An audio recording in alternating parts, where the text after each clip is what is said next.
Hi dears, നിങ്ങളുടെ person ഇപ്പോൾ നിങ്ങളോട് പറയാൻ ആഗ്രഹിക്കുന്ന കാര്യങ്ങൾ എന്തൊക്കെയെന്ന് നമുക്ക് നോക്കാം.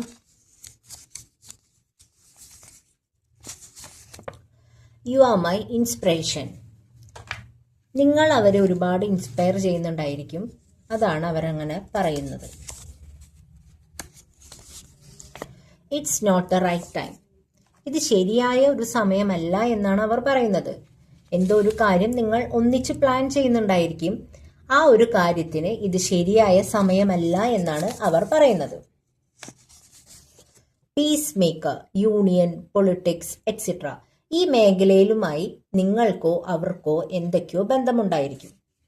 ഇതൊക്കെ സൂചനകളാണ്. ഇത് നിങ്ങൾക്കുള്ള മെസ്സേജ് തന്നെയാണോ എന്നറിയാൻ വേണ്ടിയിട്ടുള്ള സൂചനകളാണ് ഇതൊക്കെ.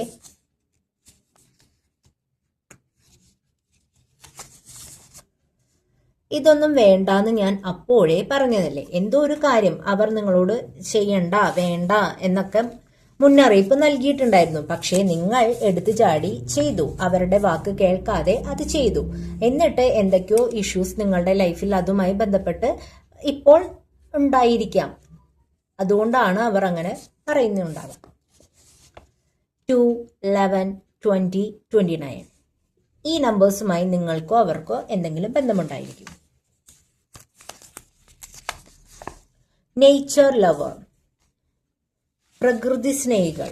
അതായത് നിങ്ങളോ അവരോ പ്രകൃതിയുമായി ഒരുപാട് ബന്ധമുള്ളവരായിരിക്കും, അല്ലെങ്കിൽ പ്രകൃതി സ്നേഹികളായിരിക്കാം, ആ ഒരു മേഖലയിൽ വർക്ക് ചെയ്യുന്നവരായിരിക്കാം.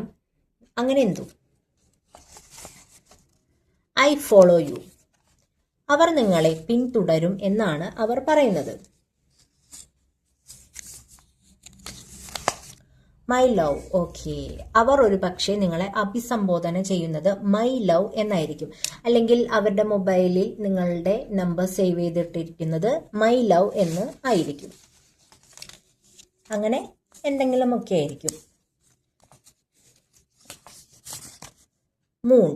ഓക്കെ, മൂൺ എന്ന കാർഡ് പറയുമ്പോൾ ഒരുപാട് അർത്ഥങ്ങൾ പറയാം. പക്ഷെ കോമൺ ആയിട്ട് പറയുമ്പോൾ ഇൻഡ്യൂഷന്റെ കാർഡാണ് മൂൺ. അതുപോലെ ഭയങ്ങൾ, ഇല്യൂഷൻസ് ഇതിനൊക്കെ പ്രതിനിധീകരിക്കുന്ന ഒരു സംഭവമാണ് മൂൺ എന്ന് പറയുന്നത്. പിന്നെ എന്തൊക്കെയോ ഒരുപാട് മറഞ്ഞിരിക്കുന്ന, നിങ്ങളിൽ നിന്ന് മറഞ്ഞിരിക്കുന്ന എന്തൊക്കെയോ കാര്യങ്ങൾ ഉണ്ട് എന്നുള്ളതിനും ഒരു സൂചനയാണ് മൂൺ എന്ന കാർഡ്.